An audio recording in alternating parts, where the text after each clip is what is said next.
Friends, in this video, you are going to discover some of the strangest and most mysterious people in history. I truly request you to watch this story till the end, because what you're about to hear may completely blow your mind. Number 1. Some deaths in history are not just the end of a life. They leave behind a mystery, fear, and a tragedy frozen in time.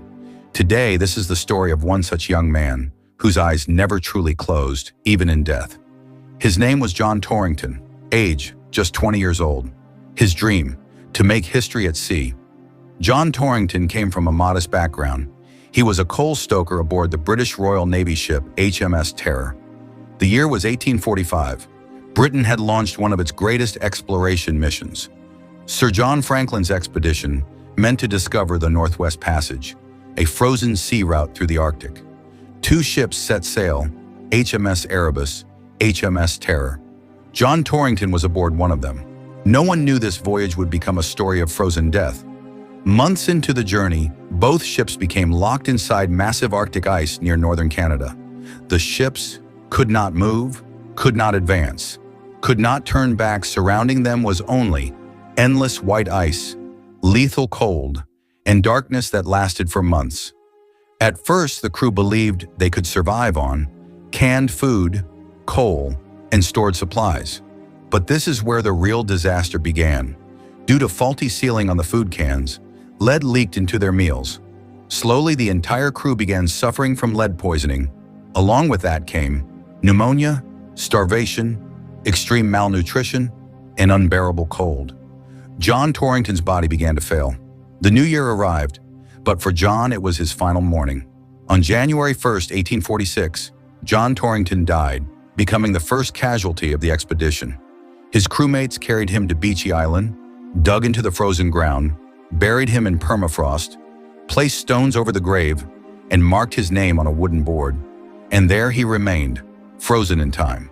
In 1984, nearly 138 years later, a team of scientists located his grave and opened it. What they found stunned the world. John Torrington's body had not decayed, had not collapsed, was almost perfectly preserved. His face was still recognizable. His freckles were visible. His eyelids remained intact. His lips were slightly parted. And the most terrifying detail, his eyes were still half open. It looked as if he was still watching. As if his final fear was trapped in his eyes. As if he had been waiting for someone to find him. One scientist later said, "It felt like we had interrupted his nightmare." Medical tests confirmed that John Torrington died from a deadly combination of lead poisoning pneumonia, extreme cold starvation, and weakness.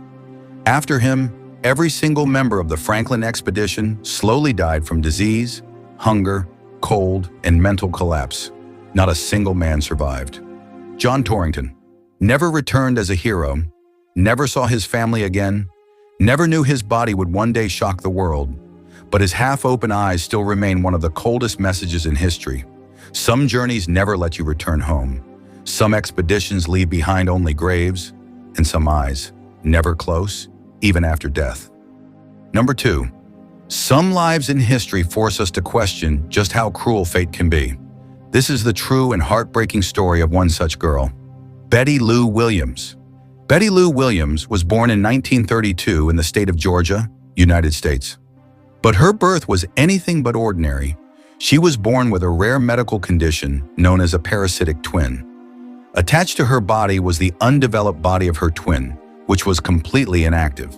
This parasitic twin had an extra pair of legs and a partially developed arm, but it had no head, no brain, and no ability to survive on its own. It was completely dependent on Betty Lou's body for life.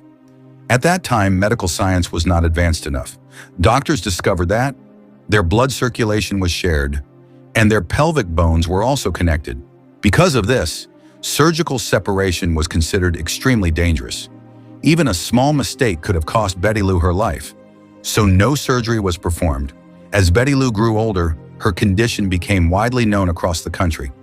In that era, people with such rare physical conditions were often displayed in circuses and sideshows. People would buy tickets to see her, some out of curiosity, some only for shock and sensation. What many failed to realize was She was not a spectacle. She was a living human being with no real choice of escape. For Betty Lou, the sideshow became a means of survival and a lifelong compulsion. Throughout her life, Betty Lou lived with constant pain, physical discomfort, and social rejection. She wanted to be seen as a normal human being, not as a strange attraction, but society often treated her, not like a person, but like an object of curiosity. Betty Lou Williams lived only 23 years. In 1955, her life came to an end, even after her death. It was never fully clear whether her condition took her life or the years of extreme physical and emotional strain. But one truth was undeniable. Her entire life was shaped by struggle and helplessness.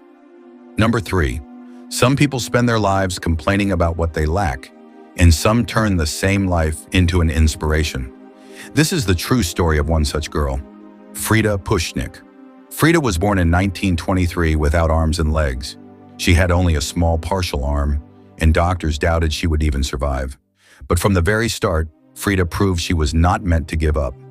Using her chin and the small part of her arm, Frieda learned how to pick up objects, do daily tasks, take care of herself. She never allowed her body to define her limits.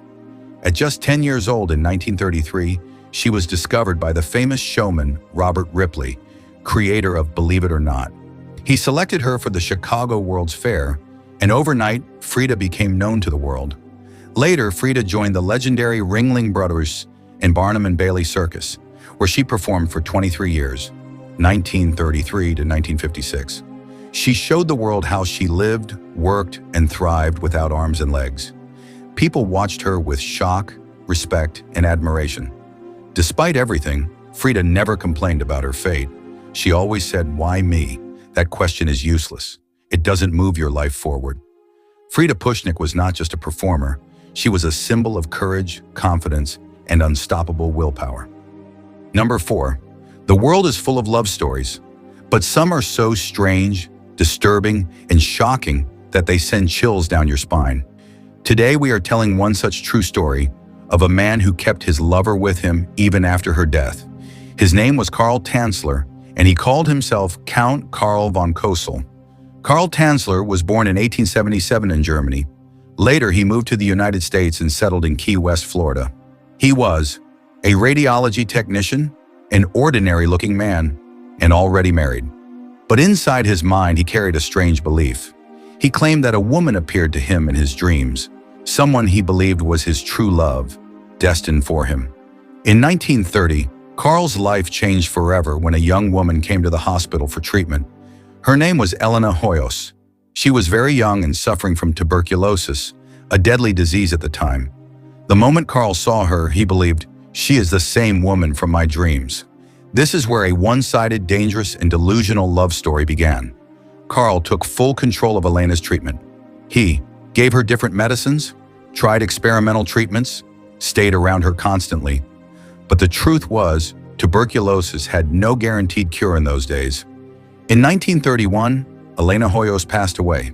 After her death, Karl built a grand tomb for her, kept the only key with himself, and secretly visited her grave every night. He would sit beside her body for hours, talk to her, and believe that he could bring her back to life. In 1933, Karl committed the act that shocked the world. One night, he dug up Elena's grave, took her body out, and secretly brought it to his home. What he did next is horrifying.